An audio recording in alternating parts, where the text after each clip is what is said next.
Bonjour à toutes, bonjour à tous, bonjour l'église Momentum sans frontières. Et je suis heureux de vous retrouver pour notre nouvelle célébration en ligne. C'est toujours un moment où on vous invite à vous poser et à prendre ce temps en famille ou chez vous tout simplement pour célébrer Dieu et puis recevoir de la part de Dieu un message que le Seigneur aura mis sur le cœur de l'un de nos orateurs. Et avant de commencer, on veut prendre un instant pour vous remercier, pour vous honorer. Chaque semaine, vous êtes de plus en plus nombreux à nous suivre et vous contribuez à l'œuvre de Dieu. Comment ? Simplement avec les commentaires, en encourageant, en partageant, mais aussi en likant, en partageant les lives et les retransmissions. Ça permet de bénir un plus grand nombre de personnes. Et ces dernières semaines, que ce soit à Bordeaux, à Paris, à Bruxelles, nous baptisons de plus en plus de personnes et vous contribuez aussi à cela. Maintenant aussi, toi aussi, vous souhaitez vous faire baptiser, vous êtes engagé à suivre Jésus et vous voulez concrétiser cet engagement en le suivant dans les eaux du baptême et que vous n'avez pas d'église locale, eh bien on veut pouvoir vous accompagner là-dessus. Pour cela, il suffit de s'inscrire sur le lien qui vous est communiqué et on prendra le temps de vous contacter, de vous accompagner dans ce parcours, dans ce cheminement de foi vers le baptême et on prendra contact avec vous prochainement. On ne veut pas vous laisser seul dans ce moment-là de votre vie si important, si décisif, et on va le faire avec une grande joie. Mais ce n'est pas tout. À travers la mission Momentum, on voit aussi Dieu à l'œuvre. Dieu n'est pas limité par les quatre murs d'une maison, par les quatre murs d'un bâtiment, par les quatre murs d'une église. Dieu agit à travers chacune de nous. C'est vous et moi, on est les pierres vivantes de l'église et Dieu nous utilise à travers un écran, mais également sur les champs de mission. En ce moment, dans ce printemps qui s'écoule, plusieurs équipes missionnaires partent avec Momentum Mission en Roumanie, en Côte d'Ivoire, au Maroc, au Togo. Et c'est aussi grâce à vous, votre soutien, vos encouragements, vos prières, que tout un travail se fait auprès de nos partenaires sur place. Là récemment, une équipe est revenue de Roumanie où on a pu accomplir des travaux pour les salles de bain là-bas, pour une maison qui va accueillir des femmes issues du réseau de prostitution. En Côte d'Ivoire, on a pu bénir une école qui bénit plus de 300 enfants à Daloa, mais aussi un orphelinat. À Abidjan, une église qui est en train de s'implanter dans un des quartiers les plus pauvres de la ville également. Tout un travail qui se fait auprès de nos partenaires et c'est grâce à vous que nous pouvons le faire. Merci aussi de prier et merci pour votre générosité qui rend toutes ces choses possibles. C'est grâce à vous et à votre fidélité dans les dons que toutes ces choses sont rendues possibles. Alors merci encore. On prie pour vous que Dieu bénisse au-delà de vos espérances tout ce que vous donnez pour son œuvre et qu'il vous rende au centuple. Et si vous ne donnez pas encore et que vous souhaitez le faire, vous pouvez le faire à travers le site monoffrande.fr. Je prie que le message qui vient, la célébration qui vient avec la louange, avec Momentum Music, vienne vous bénir à travers votre écran et que devant votre écran, Dieu vienne vous parler. Je suis persuadé que Dieu a une parole pour vous. Que Dieu vous bénisse. À bientôt. Bonjour et bienvenue à l'église Momentum. On est dans la joie ce matin de vous accueillir dans ce lieu. On va commencer par un chant qui dit « La joie du Seigneur est notre force ». Ensemble.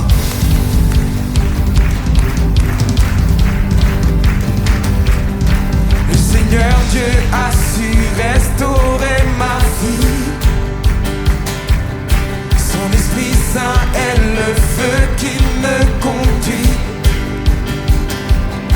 Il est ma raison, mon bonheur. Il est la passion de mon cœur. Hey! Oh, oh, oh, oh. Le Seigneur Dieu a su restaurer ma vie. Son Esprit Saint est le feu qui me conduit. Il est ma raison, mon bonheur. Il est la passion de mon cœur. La joie du Seigneur est ma force. La joie du Seigneur est ma force. C'est par lui que tous mes péchés sont effacés. Jésus m'a pardonné. La joie du Seigneur est ma force. La joie du Seigneur est ma force. C'est en lui que j'ai trouvé la vraie liberté. Jésus m'a sauvé. Oh, oh, oh, oh. Le Seigneur Dieu a su terrasser mes peurs. Son Esprit Saint est le grand libérateur.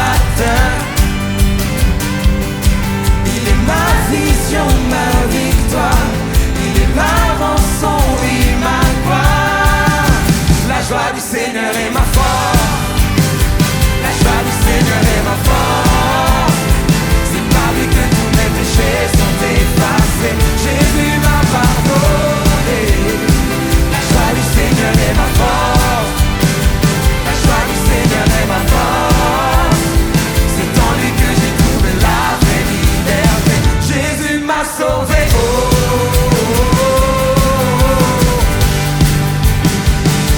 Yeah. Oh,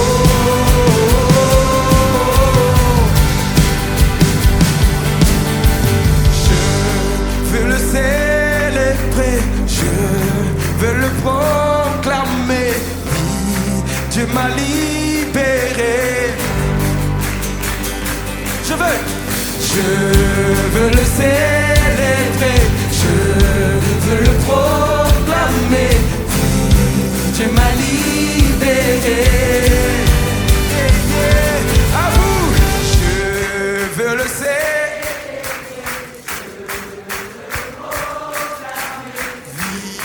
Dieu m'a libéré. Encore je veux le célébrer, je veux le proclamer. Dieu m'a libéré. La joie du Seigneur est ma force. La joie du Seigneur est ma force. C'est par lui que tous mes péchés sont effacés. Jésus m'a pardonné. La joie du Seigneur est ma force. La joie du Seigneur est ma force. C'est dans lui que j'ai trouvé la vraie liberté. Jésus m'a sauvé. Oh, oh, oh, oh, oh.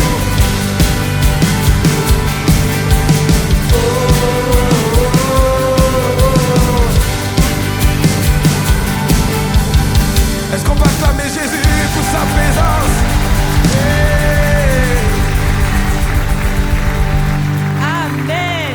Je suis dans la joie quand on me dit allons à la maison de l'Éternel. Amen. Qui est dans la joie ce matin? Amen. On va célébrer le roi des rois. On va déclarer Seigneur, tu es la lumière. Amen. Tape tes mains. Partout sur terre, ta beauté nous éclaire quand tu es là.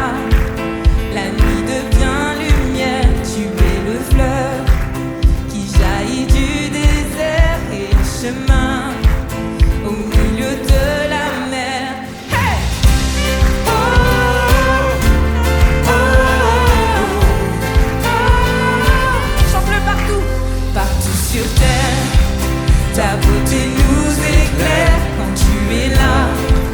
La nuit devient lumière, tu es le fleuve qui jaillit du désert et le chemin au milieu de la mer. Dieu, tu es la lumière, tu ne fuis jamais, tu es l'espoir, tu vis en moi. Et dans l'obscurité, tu ne faillis jamais, tu es l'espoir, tu viens éclairer ma voie. Oh, oh, oh,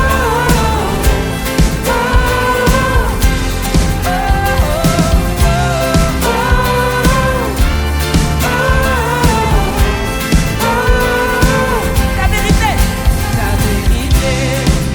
me guide vers ton cœur. Je veux marcher vers toi malgré mes peurs. Être avec toi, rien n'a plus de valeur. Je m'en réjouis, je vis dans ta splendeur. Dieu, tu es la lumière, tu ne faiblis jamais, tu es l'espoir, tu vis en moi. Et dans l'obscurité, tu ne faillis jamais, tu es l'espoir, tu viens éclairer ma voie. Oh,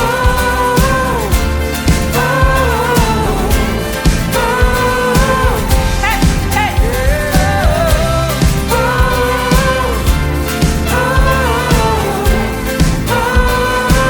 oh, chante-le, Seigneur, tu as scellé. Tu as scellé dans le ciel ta victoire éternelle. Tu as gravé dans mon cœur ton amour, tu as scellé. Tu as scellé dans le ciel ta victoire éternelle. Tu as gravé dans mon cœur ton amour. Oh, oh, oh,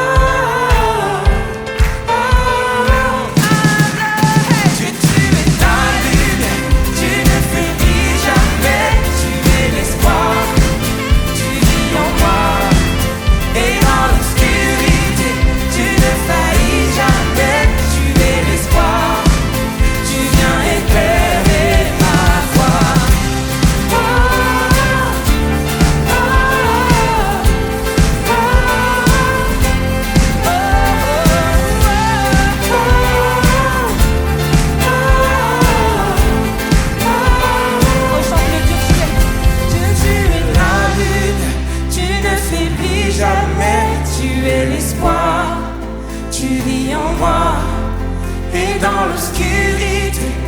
ne faillis jamais, tu es l'espoir.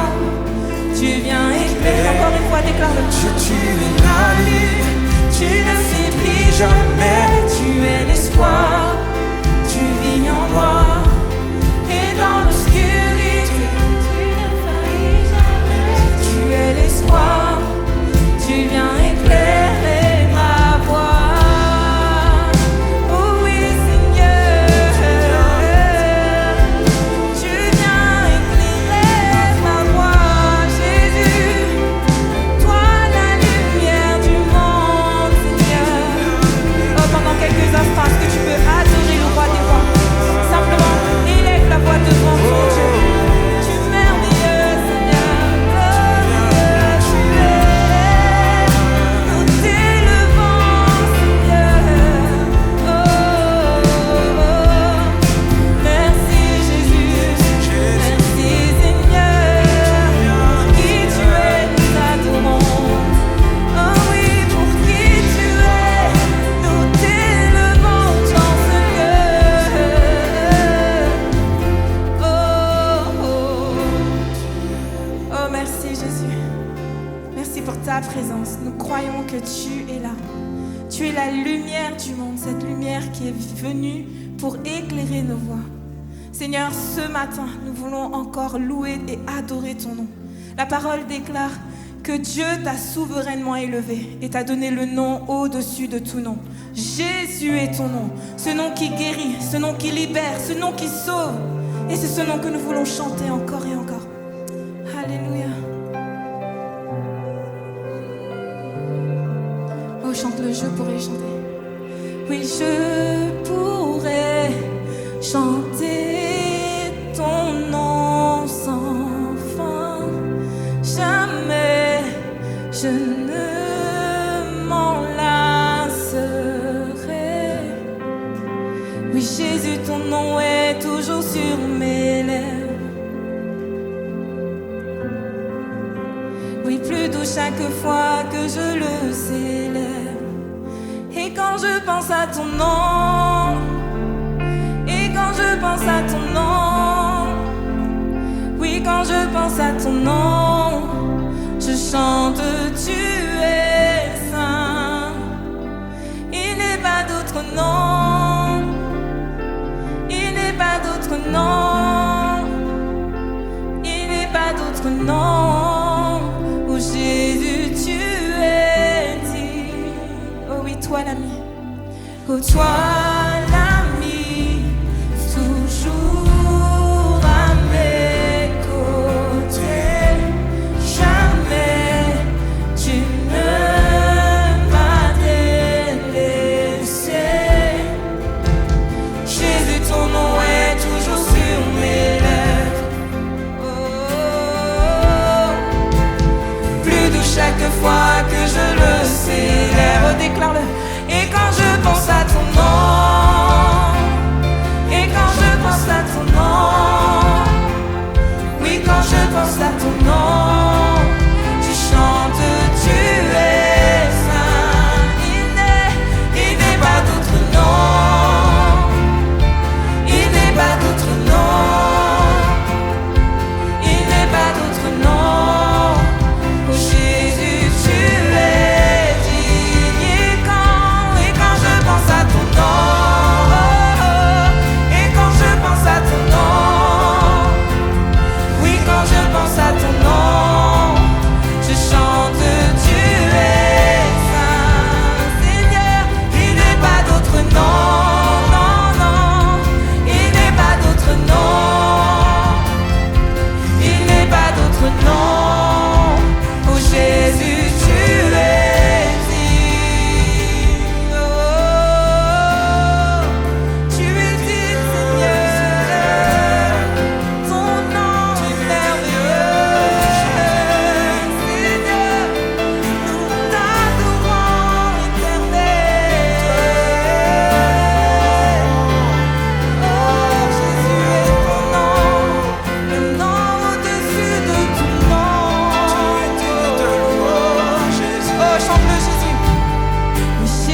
Alléluia,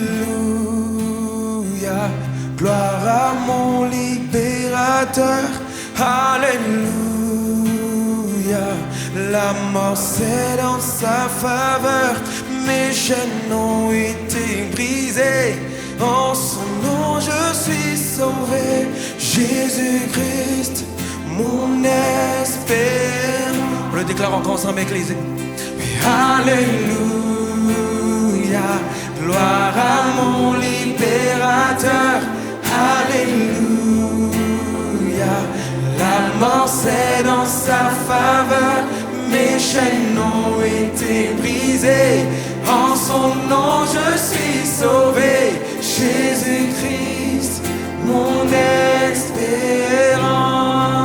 Amen. Je vois l'espace. Je vois l'espace qui nous sépare et la montagne insurmontable. La nuit se lève sur mon désespoir. J'appelle à toi, et quand tout est noir, dans les ténèbres, ta bienveillance toujours éclaire mon âme en peine. Tout est accompli tel qu'il est écrit. Jésus-Christ, mon espérance. Inconcevable, on déclare ensemble l'église. Inconcevable, miséricorde, grâce insondable, sondable à l'infini. Le Dieu des âges, laissant sa gloire, porte à ma honte et mon péché. La croix proclame, la croix proclame, je suis pardonné, le roi des rois,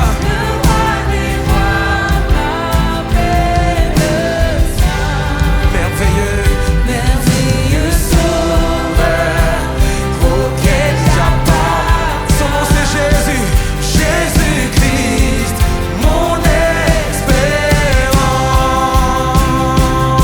Oh, alléluia, alléluia, gloire à mon libérateur.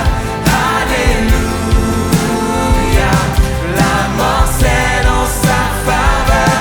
Mes chaînes ont été brisées, en son nom je suis sauvé. Jésus-Christ, mon espérance. Alléluia, alléluia, gloire à mon libérateur.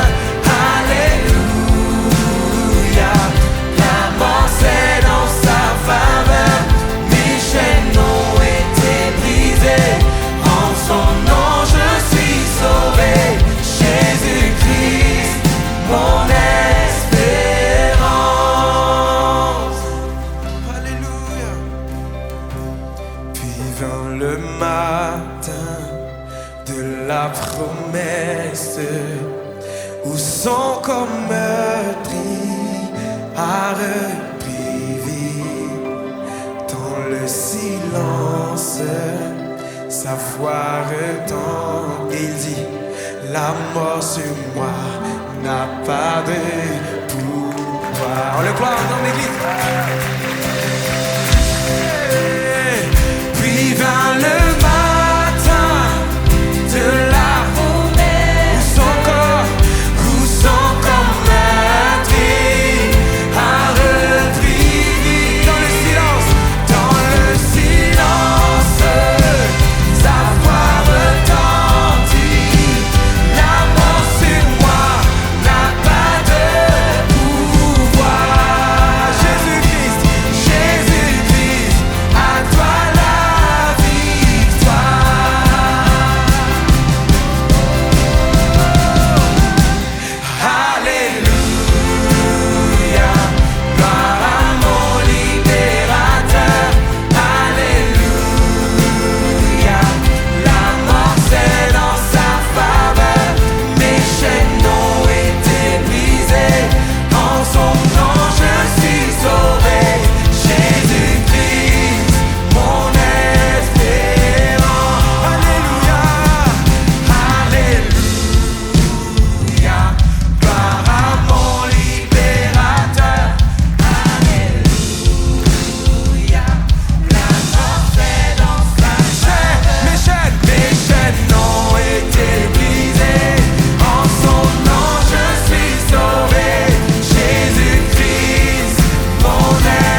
te remercier. Remercier pour le sang, pour le prix payé, Seigneur, pour nos fautes. On est heureux d'être là ce matin et de célébrer cela. Comme on le croit ce matin par applaudissement pour ce que Jésus a fait pour nous sur la croix. Alléluia. Amen. On est dans la joie d'être ensemble ce matin. Il y a également tous ceux qui nous rejoignent sur Internet, Momentum Sans Frontières. Est-ce qu'on peut les accueillir chaleureusement aussi? Vous êtes nos invités d'honneur, on est heureux de vous avoir. Alors ce matin, je suis heureux d'être là et de partager, c'est une grâce que le Seigneur m'accorde de pouvoir partager la parole de Dieu, parce que je crois que la parole de Dieu, c'est une grâce, une bénédiction de pouvoir la partager, mais également de la recevoir. Est-ce que vous êtes d'accord avec ça? Parce que la parole de Dieu, elle est créatrice, elle est féconde, elle est puissante, et elle est capable de changer nos vies. Et si cette parole a déjà changé vos vies, par applaudissement, qui déjà a été béni à travers la parole de Dieu? C'est une grâce et une bénédiction de pouvoir être au contact de cette parole qui nous bouleverse. Alors ce matin, j'aimerais apporter un message qui est beaucoup plus un enseignement qu'une prédication. Les 3/4 du temps, j'apporte des prédications, c'est-à-dire la proclamation de la parole de Dieu. Mais ce matin, j'aimerais plus prendre une casquette d'enseignant, même si j'aurais la tonalité, le débit d'un prédicateur. Mais en tout cas, apporter un message qui, je crois, au niveau enseignement, est un des messages, on va dire, dans le top 3 des messages les plus fondamentaux de notre vie chrétienne, qui littéralement est une clé, un secret puissant à mettre en pratique dans sa vie pour avoir une vie chrétienne victorieuse. On s'est déjà tous retrouvés, plus ou moins ici, dans des moments dans notre vie. Peut-être qu'il y a des jeunes là qui ont été... Est-ce qu'il y en a qui étaient à Echo là dernièrement? Levez la main ceux qui ont été à Echo. Ok, il y en a quelques-uns, mais il y en a quelques-uns qui étaient là. Et je me souviens, moi, lorsque tout jeune, tu vas à un rassemblement comme ça, moi je me souviens, c'était le 6e, il y a eu le 6e, les DNJ, etc. Et quand tu reviens, en règle générale, t'es tout feu, tout flamme. T'es prêt à croquer la vie. Et d'autres, vous avez vécu ça dans une retraite pastorale. D'autres, ça va être dans une semaine de jeûne et prière comme Côte Rouge, comme ce que nous faisons à l'église. Et généralement, quand tu vis un temps fort, tu es en haut de la montagne. Et quand tu es en haut de la montagne, tu es là, Seigneur, je veux plus de toi, je veux grandir avec toi, je veux vivre encore plus avec toi. Tu es un peu comme Pierre dans la chambre haute, lorsqu'il dit à Jésus, à la vie, à la mort, je te suivrai. Et tu vis, et quand tu dis ça, je le crois, moi en tout cas, je l'étais et je suis persuadé que chacun d'entre nous, on l'est également, on est d'une très grande sincérité. Puis le temps passe et on passe du haut de la vague au creux de la vague. Et il y a quelque chose qui vient nous fatiguer. Alors au début, quand c'est les premières fois, tu es au début de ta vie chrétienne, tu dis, bon, ok, j'ai vécu ça, peut-être je me suis fait avoir, mais la prochaine fois. Et puis quand ça fait 10 ans, 15 ans, 20 ans, à un moment donné, c'est comme, il y a une résignation. Tu sais, c'est comme, je prie même plus pour ça. Parce qu'à chaque fois, je suis déçu de moi-même. À chaque fois, je prends toutes sortes d'engagements. J'ai même fait des promesses à Dieu. Et en fait, suite à ces promesses, je m'aperçois que je suis extrêmement décevant. Et je m'épuise, je me fatigue. En fait, ça devient une fatigue spirituelle qui devient lourde. Et pourquoi nous vivons ça? En fait, c'est souvent parce que nous vivons notre vie chrétienne à travers, comme si finalement la vie chrétienne était principalement une discipline à tenir. Faut que je sois discipliné. Un chrétien, c'est discipliné. Il y a même discipline, disciple, ça se ressemble un petit peu. Et un chrétien, ça doit être discipliné. Je dois me lever tous les jours à telle heure. Je dois lire tant de chapitres de la parole de Dieu. Et tu essayes de te discipliner. D'autres, vous essayez de tenir une morale. La vie chrétienne, quand même, il y a une moralité chrétienne. Et donc, je vis ma vie chrétienne comme si la vie chrétienne était une morale. D'autres vont vivre leur vie chrétienne parce que, tu comprends, j'ai un témoignage à donner. Je suis un chrétien. C'est sûr que le voisin, il me fatigue là. Mais je suis un chrétien, je ne vais pas aller le taper. Alors, je dois avoir un témoignage. Je dois avoir un bon témoignage. Certains ont avalé des couleuvres d'ailleurs pour le bon témoignage. Et tu es là et tu vis ta vie chrétienne. C'est une discipline, c'est une morale, c'est une image que je dois donner. C'est un témoignage que je dois communiquer. Et petit à petit, ça devient lourd. Ça devient lourd.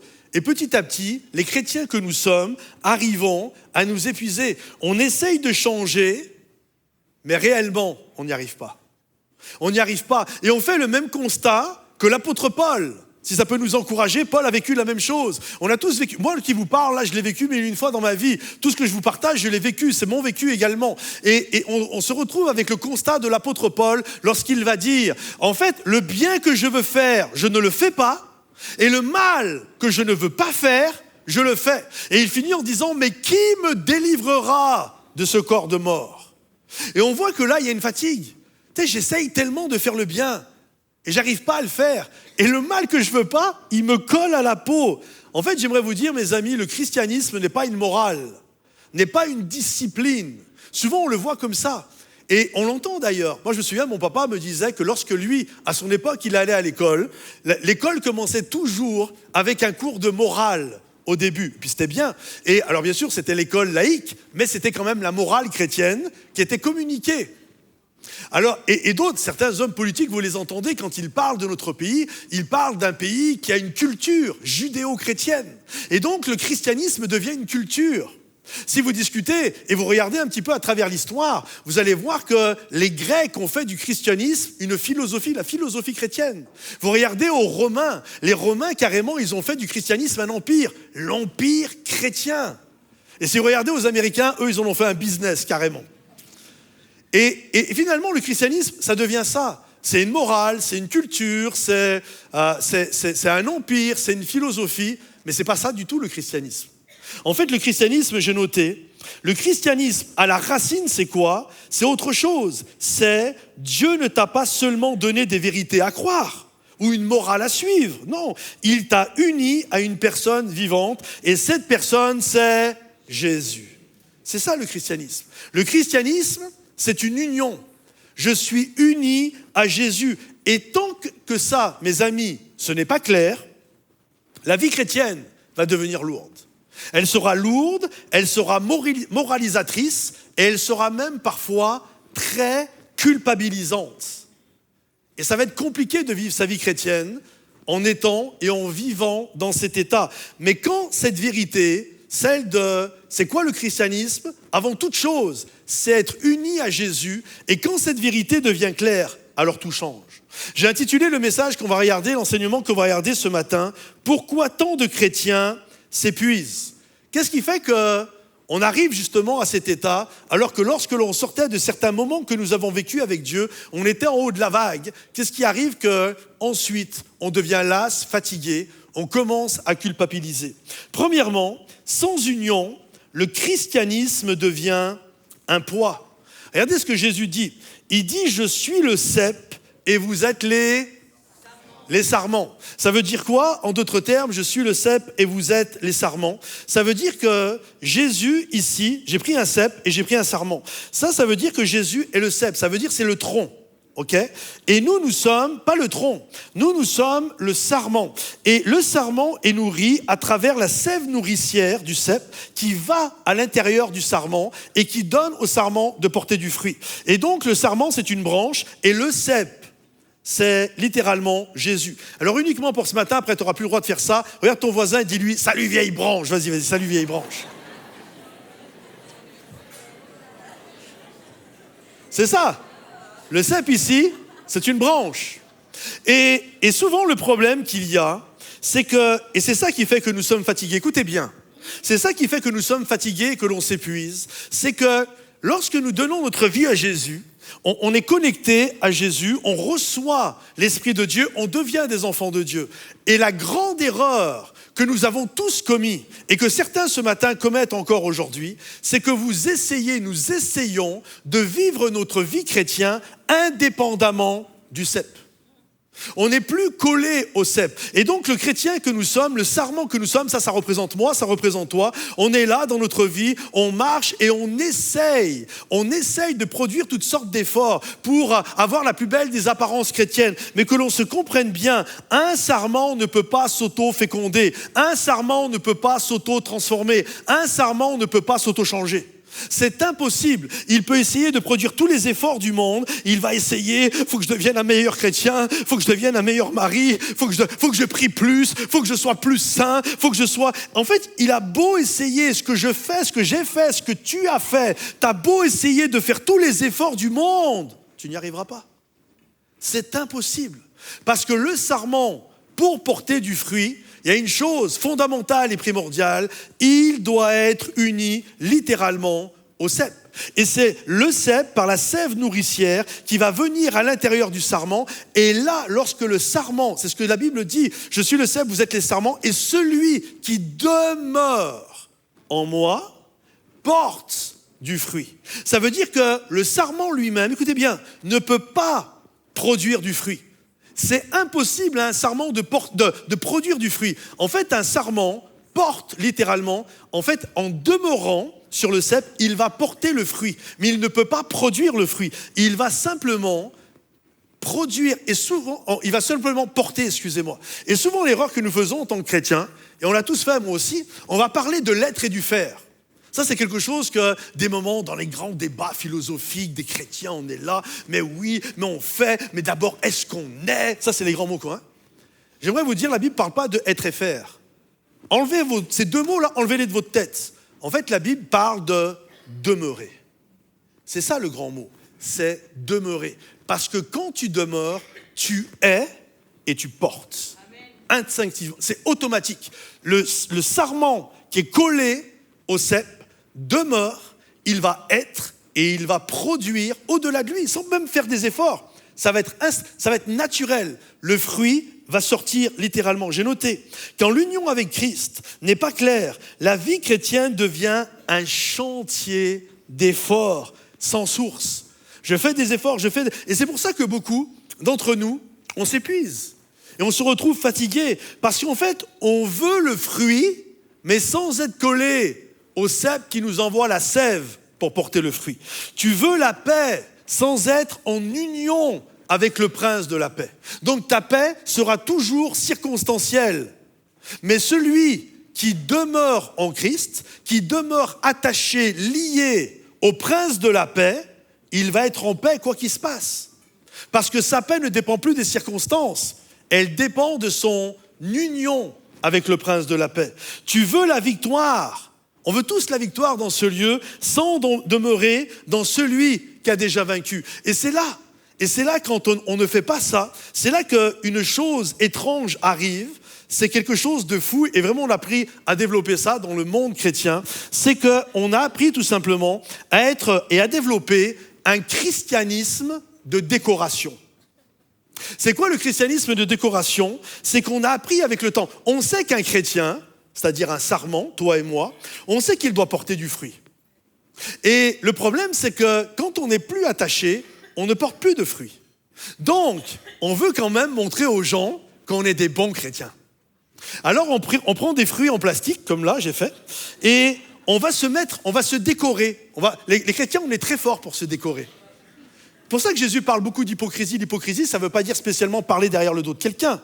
L'hypocrisie, c'est faire croire ce que tu n'es pas. Et donc, on est très forts, nous les chrétiens, à faire croire ce qu'on n'est pas. Parce que quand tu n'es pas attaché au cep, automatiquement, tu ne peux pas. Donc, tu vas apprendre les bons mots du christianisme. Sois béni, mon frère. Sois béni, ma sœur. Tu vois ? Tu connais les codes, tu enfiles les codes, littéralement. Tu sais que le gars, Dan Luyten, qui chante, tu sais qu'il va dire, dis à ton voisin, t'as une super voix. Toi, tu connais tous les, ouais, t'as une super voix. Et on connaît tous les codes. On développe littéralement des habitudes. On connaît les habitudes. Et on est là, écoutez bien, ça c'est toi et moi. Et on est là, c'est plein de chrétiens, c'est peut-être toi ce matin, mais on est là et on marche. On se balade dans l'église avec nos faux fruits, les fruits de décoration. Tu vois, t'es là, tu te balades, t'as vu un peu les fruits que j'ai? Mais en fait, c'est fake. C'est faux. Parce qu'un sarment, seul, indépendamment d'être uni au cep, ne peut pas porter du fruit. Donc si tu n'es pas uni, si tu ne vis pas en union avec le cep, le fruit que tu portes, c'est un fruit en plastique. Parce que celui qui est uni, celui qui vient et qui est attaché, qui est lié littéralement au cep, lui, il va envoyer la sève nourricière et sans même faire de grands efforts, il va automatiquement porter du fruit. Et j'espère que vous êtes avec moi. J'espère que vous êtes avec moi aujourd'hui. Vous avez cru que j'allais... Là, pour la première fois...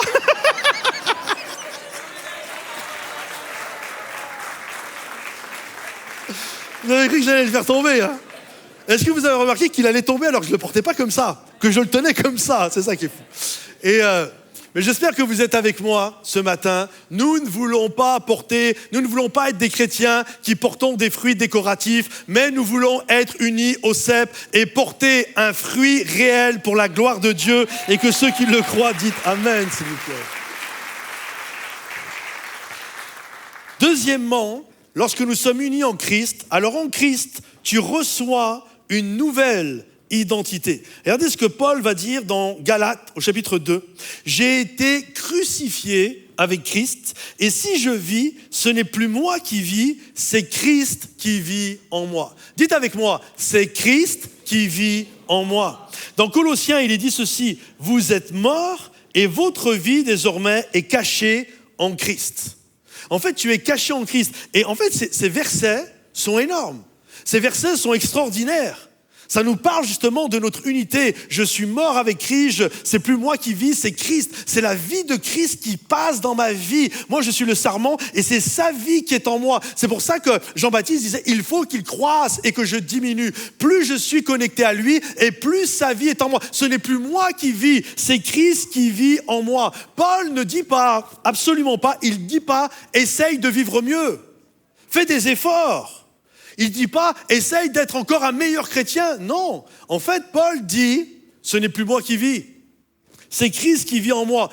Il est en train de dire, en d'autres termes, ma vie désormais est liée à celle d'un autre, et cet autre, c'est Jésus. Et ça, c'est le plus haut niveau de la vie chrétienne. Vous savez que parfois, on parle de gens qui sont liés par des puissances démoniaques. Paul dit ceci. Il arrive à la fin de sa vie, et là, il y a un prophète qui vient du nom d'Agabus. Et il prend une ceinture, et il ne sait pas de qui est la ceinture, à qui elle appartient à Paul. Et il dit, celui à qui appartient cette ceinture, en fait, il met comme si c'était un lien, et il dit, voilà ce qu'il va vivre, et là, il est en train de prophétiser sur ce qui va prendre place. Et donc, tout le monde va dire à Paul, waouh, t'as entendu la prophétie, faut pas que t'ailles à Rome, faut absolument pas que t'ailles là-bas. Et tout le monde essaye de le décourager. Et vous savez ce que Paul va dire? Je m'en vais lié par l'esprit. Ça, c'est le plus haut niveau. Il y en a, ils sont liés par des puissances démoniaques, et le plus haut niveau de la vie chrétienne, c'est quand tu es lié par l'esprit, quand ce n'est plus toi qui vis, mais Christ qui vit en toi. Et là, normalement, tu peux applaudir. C'est ce que je veux. C'est Christ qui vit en moi. En d'autres termes, c'est ce que Paul dit, je suis tellement lié au cep que si le cep bouge, je bouge avec le cep. Parce que ma vie n'est pas indépendante du cep. Ma vie est liée, je suis lié par l'esprit. Je suis tellement attaché, connecté au cep, que les deux maintenant ne sont plus dissociables.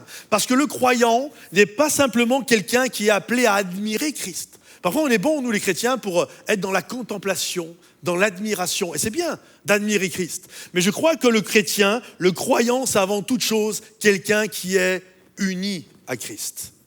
Quelqu'un qui est littéralement collé. Et ça change tout. En fait, tu n'es pas juste inspiré par Jésus, tu es greffé à lui. Tu es collé à lui. Tu n'es pas juste encouragé par Jésus, tu participes à sa vie. Sa vie coule dans tes veines. Ce n'est plus moi qui vis, c'est Christ qui vit en moi. Ce que signifie être en Christ, quand la Bible dit tu es en Christ, ça veut dire quoi? J'ai noté plusieurs choses, écoutez bien.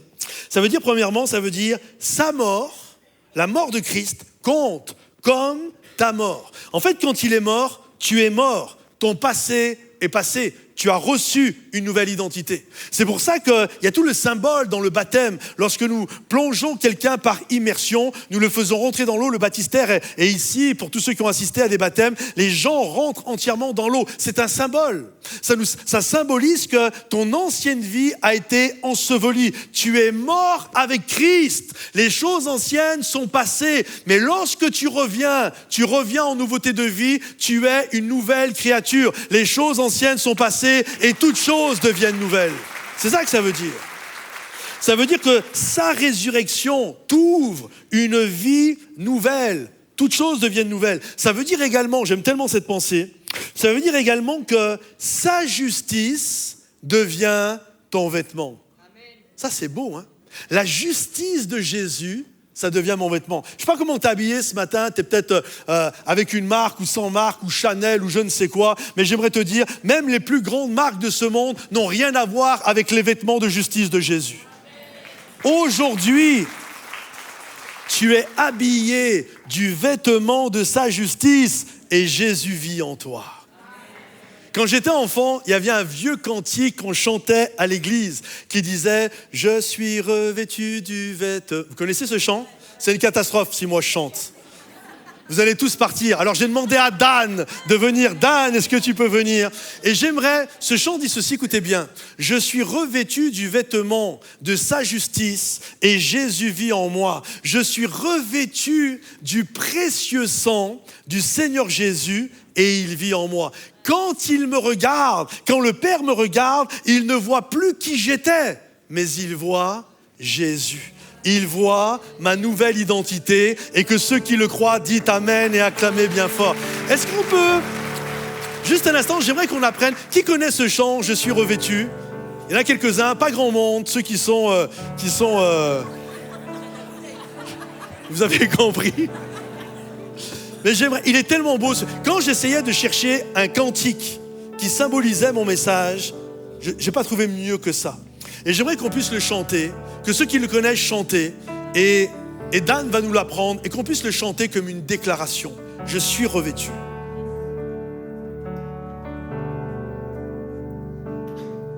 Oui, je suis revêtu du vêtement de sa justice et Jésus vit en moi.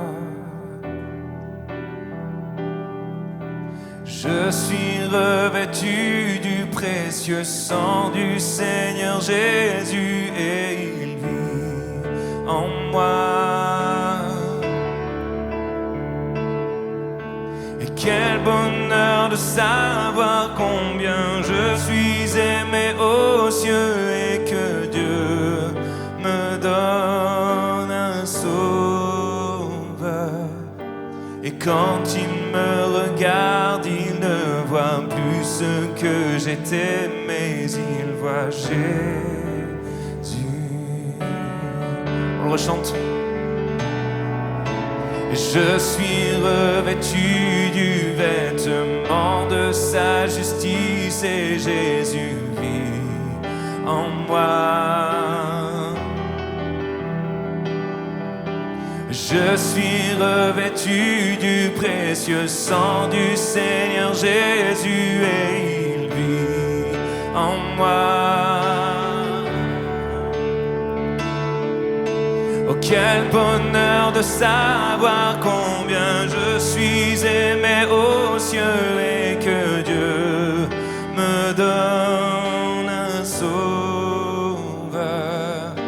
Et quand il me regarde, il ne voit plus ce que j'étais, mais il voit Jésus.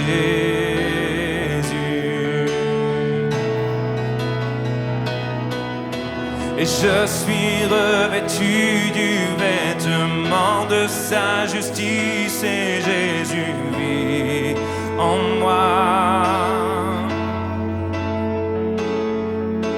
Je suis revêtu du précieux sang du Seigneur Jésus et il vit en moi. Quel bonheur de savoir combien je suis aimé aux cieux et que Dieu me donne un sauveur. Et quand il me regarde, il ne voit plus ce que j'étais, mais il voit Jésus. Alléluia, quel bonheur de savoir que quand il me regarde, il ne voit plus ce que j'étais, mais il voit Jésus. Dis à ton voisin, tu as la tête de Jésus. Tu as la tête de Jésus. Merci Adam. Est-ce qu'on peut le remercier? Je pense que c'était mieux que lui le chante que moi. Également, sa position devant le Père, sa position devant la position de Jésus devant le Père devient littéralement ta sécurité. La position de Jésus devant le Père, une de ses positions, c'est d'être ton avocat. Ça veut dire quoi? Ça veut dire que le diable, ça veut dire le diviseur, et Satan veut dire l'accusateur des frères. Ça veut dire que lorsqu'il vient pour t'accuser, lorsqu'il vient pour te rappeler tout ce que tu n'as pas été assez bien, et parfois ce qu'il dit, c'est vrai. Il va te dire voilà, et tu le sais que quand tu veux prier, même, ça revient à ton esprit, et il vient t'accuser dans ta conscience. Tu as fait ceci, tu as fait cela, et tout ce qu'il dit parfois est vrai, et ça vient te culpabiliser. Mais j'ai une bonne nouvelle pour toi, dans le ciel, tu as un avocat. Et l'avocat se lève quand l'accusateur est en train de t'en mettre plein la tête. L'avocat se lève et il dit au juge suprême qui est le roi des rois, le Père, il dit tout ce que peut-être il dit est vrai, mais j'ai une bonne nouvelle. Désormais, il est revêtu du vêtement de ma justice. Il est couvert de mon sang. Il est gracié. Et c'est ta position en Christ.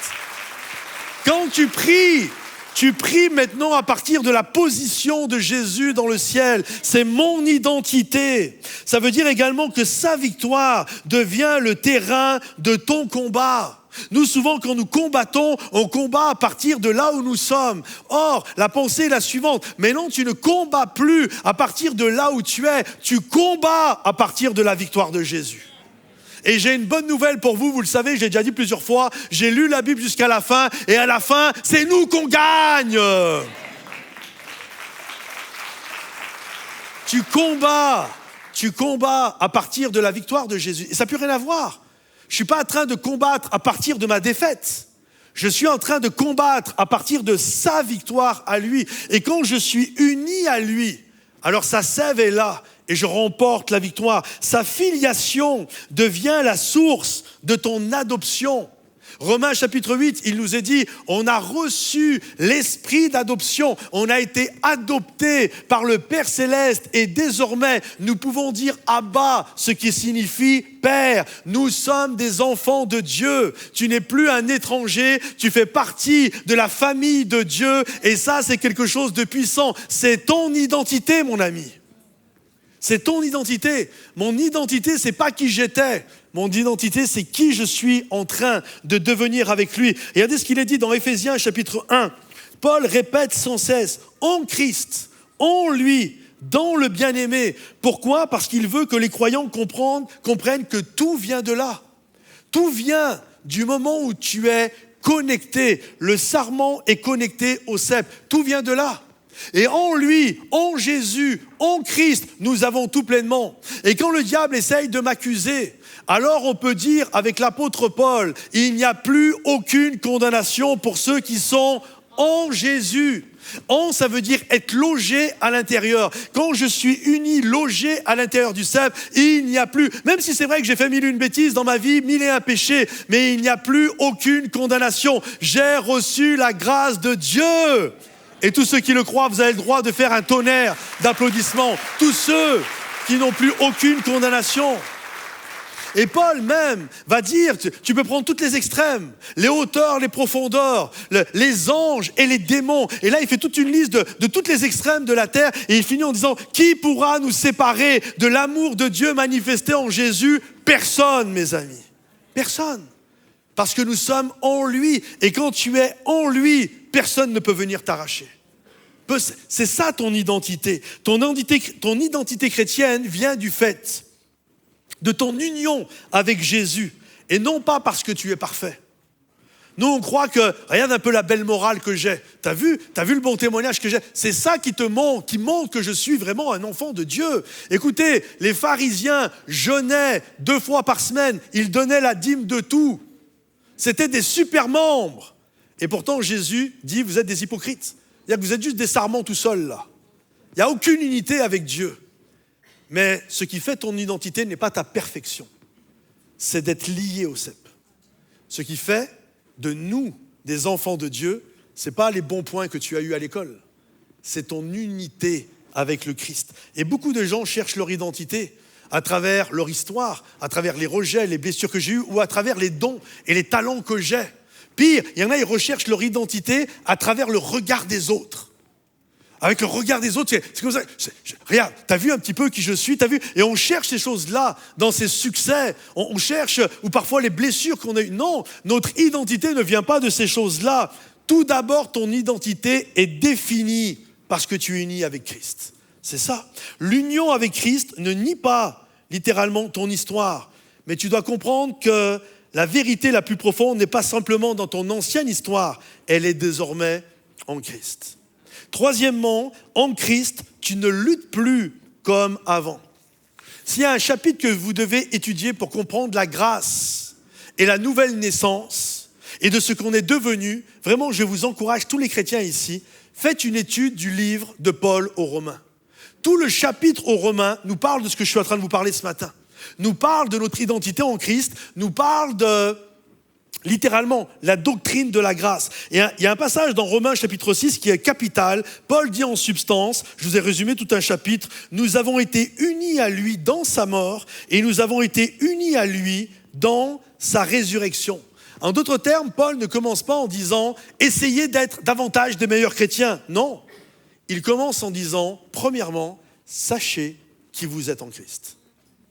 Quand tu sais qui tu es en Christ, alors les choses changent. J'ai noté ceci, la sanctification chrétienne ne commence pas par la pression de bien paraître devant les autres. Non, elle commence par la révélation.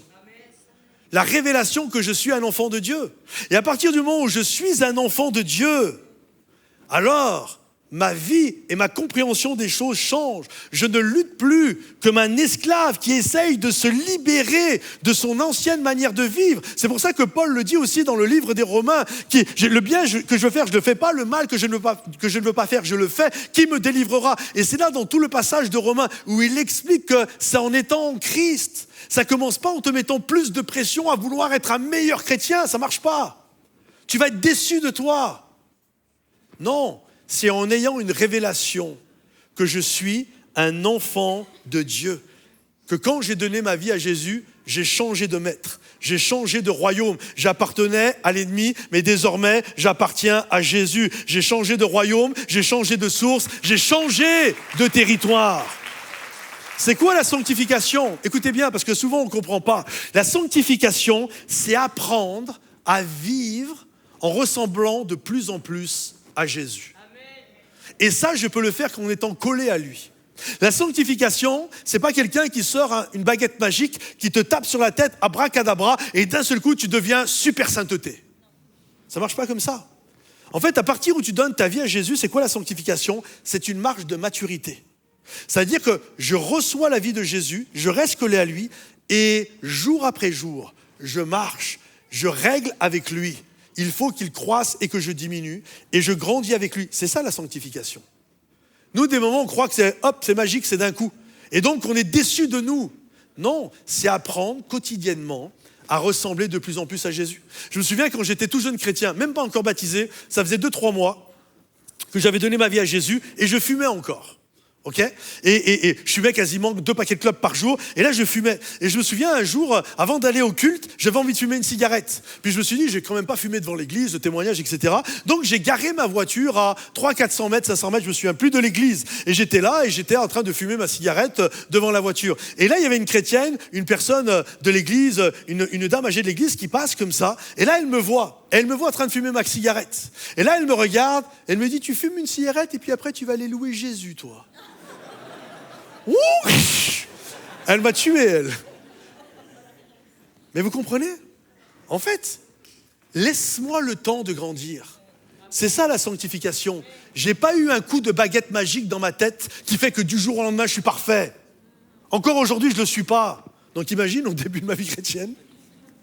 Si vous comprenez, laisse-moi grandir dans la sanctification.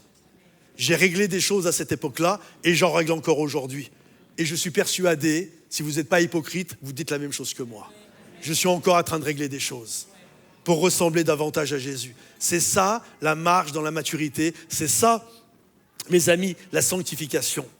C'est j'ai été adopté. J'ai reçu l'esprit d'adoption par lequel je peux dire Abba, qui signifie Père. Et maintenant, je dois apprendre à vivre comme un enfant de Dieu. Et c'est ça. Je ne sais pas s'il y a des gens qui ont été adoptés réellement dans ce lieu, certainement. Et on doit comprendre ceci, quand tu es adopté, quand tu rentres dans une famille, tu es déjà légalement un fils. À partir du moment où tu as été adopté, tu portes déjà le nom de la famille. Et c'est exactement pareil pour nous. Quand on a été adopté, on a reçu l'esprit d'adoption, je suis un enfant de Dieu. J'ai changé d'identité. Le problème que nous avons, c'est que nous essayons toujours de gagner notre place. On est là, il faut que je gagne ma place, il faut que je montre que, franchement, je le mérite. Non. En fait, si tu as été adopté, tu rentres dans une famille, que tu sois au top ou pas, tu portes déjà le nom, tu fais partie de la famille. Et j'aimerais dire à chacun ici, ceux qui sont dans une grande marche de sanctification, vous êtes rendus très loin, ou ceux, c'est une catastrophe. Peu importe, les deux, vous êtes des enfants de Dieu. Amen. Les deux, vous êtes adoptés par le Père. Les deux, vous êtes sauvés. Vous n'en êtes pas juste au même endroit dans la sanctification, mais vous êtes déjà un enfant de Dieu. Vous n'avez pas à gagner votre place. Votre place, elle a déjà été gagnée à la croix. Elle a été déjà remportée par Jésus. Donc, tu n'es pas obligé de faire l'hypocrite avec tes fruits en plastique. Tu dois juste te coller à Jésus. Je n'ai pas à gagner une place. Je n'ai pas à chercher à me faire une place dans la maison. Non, je dois apprendre à habiter la maison. Je dois apprendre à me comporter comme un enfant de la maison. Est-ce que vous saisissez la nuance et la différence? C'est ça, la marche dans la sanctification. Quatrièmement, et je finirai avec ça, en Christ, toute ta vie prend un autre sens. En fait, l'union avec Christ n'est pas juste une vérité pour ton identité privée, non. En fait, elle change tout. Elle change toute ta perspective dans la manière de voir les choses. Elle change ta perspective sur la souffrance. Elle change ta perspective sur la vie de prière. Elle change ta perspective sur la mission, sur ton avenir, même sur ta manière de voir la mort. Est-ce que tu sais que quand tu es un enfant de Dieu, tu ne vois pas la mort, normalement, comme les gens de ce monde? Paul disait, la mort m'est un gain. Parce qu'il était tellement uni à Jésus qu'il savait que la mort était un gain. Est-ce que nous, on peut dire la mort est un gain? Vous comprenez? Vous connaissez le dicton, hein, tout le monde veut aller au ciel, mais personne ne veut mourir. Hein. En fait, quand tu es uni, toute ta perspective change. Ta manière de voir change. J'en ai pris quelques-unes, par exemple ta souffrance. En Christ, même la souffrance n'est plus un lieu sans sa présence. En fait, quand tu es uni à Christ, ça ne veut pas dire que tu ne souffriras plus dans la vie. On voit que Paul a souffert. Paul avait une écharde, Paul avait des problèmes aux yeux. On voit qu'il souffre. On voit plein d'enfants de Dieu qui ont souffert. Nous, on est là, non, si tu souffres, c'est qu'il y a un problème. Non, la souffrance fait partie de la vie. Juste le fait que tu perdes parfois des gens que tu aimes, c'est de la souffrance. On va tous souffrir, mais la perspective est très différente. C'est que quand je souffre, je ne souffre pas seul. En fait, Jésus lui-même a souffert. Et il me comprend, et dans ma souffrance, il est avec moi. Et dans ma souffrance, je peux vivre des temps de communion extraordinaires. Dans ma souffrance, je peux chanter, je suis revêtu du vêtement de sa justice, et je suis couvert, et je sens sa présence, je sens son encouragement. Je ne suis plus seul dans ma souffrance, il est avec moi. Je me souviens, j'étais tout jeune pasteur, j'avais été visiter une mamie, et qui était dans un état de souffrance. Et là, elle me regarde, à un moment donné, on parle, et puis je prie avec elle, et là, elle me regarde, elle ouvre les yeux, elle s'essuie comme ça, et elle me regarde, et elle me dit, mais pasteur, comment ils font ceux qui souffrent et qui n'ont pas Jésus? Parce que moi, je souffre, mais j'ai Jésus avec moi. Il est avec moi dans ma souffrance. Est-ce que tu comprends? Quand tu es uni à Christ, même ta perspective de la souffrance change. Il est avec moi. Quand je passe dans la vallée de l'ombre de la mort, il est avec moi. Il ne m'abandonne jamais. Ta vie de prière change. La prière n'est pas le cri d'un étranger vers un ciel fermé. C'est l'accès d'un fils en Christ auprès du Père. Comme je le disais tout à l'heure, en fait, je viens. Nous demain, on va prier. Si on a passé une journée assez bonne, on n'a pas trop péché, ça va, ça a été correct, alors on est là et puis on prie comme si ça dépendait de nous. Non. Tu peux prier et c'est indépendant de toi. Tu peux prier à partir de ta position. À partir de ton identité. Je prie parce que je suis couvert du sang de Jésus. Il n'y a personne qui est assez bien ici dans ce lieu pour se présenter devant Dieu sans le sang de Jésus. Il n'y en a pas un qui est assez bien ici. Et celui qui vous parle encore pire que les autres. Il n'y en a pas un qui est assez bien. Si on peut prier, on prie à partir de ce que Jésus a fait dans notre vie. Donc, quelles que soient les choses que tu as fait aujourd'hui, tu te tiens devant Dieu. Si tu as besoin de demander pardon et de te repentir, repens-toi. Mais tu peux prier parce que tu es couvert du sang de l'agneau sur ta vie. J'ai demandé aux musiciens de revenir. Également, ta mission, ton appel. La mission chrétienne n'est pas d'abord un activisme religieux, c'est le débordement d'une vie unie à Christ. En fait, quand tu comprends ton union avec Christ, ta mission change aussi. Ta manière de servir change aussi. En fait, tu ne sers pas pour exister. En fait, tu ne sers pas pour prouver quelque chose aux autres. Tu sais, en disant, t'as vu, je sers, hein. T'as vu, je suis un bon chrétien. Hein. T'as vu un peu le fruit que j'ai, t'as vu un peu, tu vois. Et parfois, le fruit, c'est juste du plastique. Hein. Parce que le seul vrai fruit digne, c'est celui qui est produit par le cep. C'est pas celui que tu produis toi. Et parfois, nous servons pour prouver des choses aux gens, pour aller chercher dans leur regard un peu d'approbation. En fait, je ne sers plus pour fabriquer ma valeur. Non, je suis uni au Christ. Et ce qui est extraordinaire quand tu es uni au Christ, c'est que le fruit que tu portes n'est pas le résultat de tes efforts. On n'a jamais vu un sarment seul et isolé capable d'avoir des vrais fruits. Non, c'est le débordement de la vie de Christ en toi. Et le fruit qui sort, que ce soit ton attitude, ton tempérament, que ce soit ton service, ça ne vient pas d'un effort que tu produis, ça vient d'une vie qui est implémentée en Christ. Et c'est la sève de l'esprit, du cep qui vient jusqu'à toi et qui te donne de porter du fruit parce que tu demeures en lui. Tu ne cherches pas à l'être et le faire, tu cherches juste à demeurer. Et en demeurant, le fruit va sortir tout seul. Sa grâce va venir. Ton avenir, si tu es uni à Christ, alors son avenir devient ton avenir. Sa résurrection ne devient pas juste un événement admirable, non. Elle devient le gage, la promesse de ton espérance. Mon avenir est lié à son avenir. Là où il est, je serai un jour. Sa vie garantit la mienne. Un jour, je serai avec lui. Ma perspective sur la mort change. C'est fou aujourd'hui quand on regarde la mort. Est-ce que vous avez remarqué? Moi, j'ai vu, la première fois que j'ai vu un mort, la semaine passée, je vous parlais de mon papy. C'est la première personne morte que j'ai vue dans ma vie. J'étais enfant, j'avais tout juste 6 ans. Et je l'ai vu, mon papy mort. Et quand j'ai demandé, il est où, papy? On m'a dit, il est au ciel. Aujourd'hui, on cache les morts et on a tué l'espérance céleste. Les gens sont démunis face à la mort. Mais nous qui sommes unis à Christ, notre espérance, elle est différente. On sait où on va aller. On a la certitude de notre salut. Je sais en qui j'ai cru. Là où il est, un jour, je saurai, parce que je suis uni à lui. Alors tu peux passer ta vie sans comprendre ce que je viens de dire, mais ta vie chrétienne va devenir une succession de morale, de discipline à tenir, et tu vas te fatiguer. Tu vas te fatiguer, parce que c'est fatigant de vivre une vie chrétienne comme ça. Mais si tu comprends l'unité avec Jésus, alors ta vie va prendre un essor. La vie chrétienne ne commence pas en disant « essaye davantage », non. Elle commence par la révélation de « je suis uni à lui ». Sa vie coule dans ma vie. Tu n'as pas été appelé à te fabriquer une vie.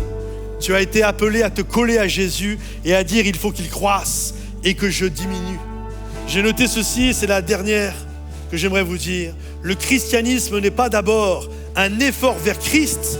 Le christianisme est d'abord une vie reçue en Christ, et que tous ceux qui le croient, dites Amen. Applaudissez bien fort le roi des rois. Est-ce qu'on peut se lever à notre place? Je vous invite à vous lever ici, ou si vous êtes devant votre écran, juste à vous lever et à étendre vos mains devant le roi des rois.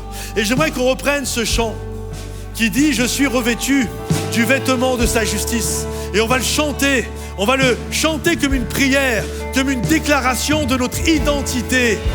Quand il me regarde, il ne voit plus ce que j'étais, mais il voit Jésus. Je suis uni à lui. Je suis couvert ce matin, je ne viens pas avec mes forces. Je ne viens pas parce que je suis bon ou ceci ou cela, non. Je viens par le sang, le précieux sang de Jésus sur ma vie. Alors est-ce qu'on peut le chanter comme une déclaration ce matin? Oui, je suis revêtu du vêtement de sa justice et Jésus vit en moi. Je suis revêtu du précieux sang du Seigneur Jésus et il vit en moi.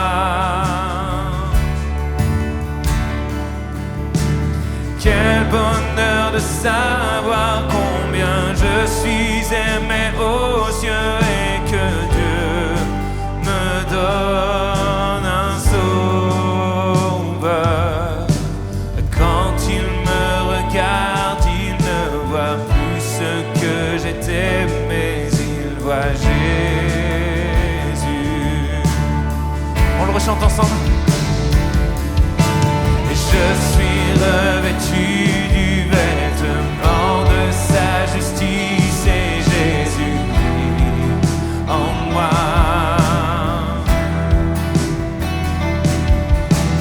Je suis revêtu du précieux sang du Seigneur Jésus et il vit en moi.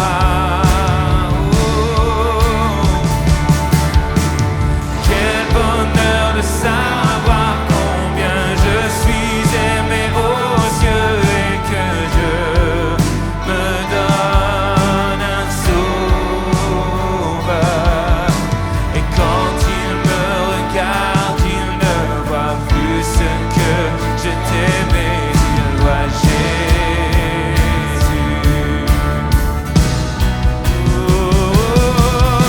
Oui, je suis revêtu du vêtement de sa justice et Jésus vit en moi.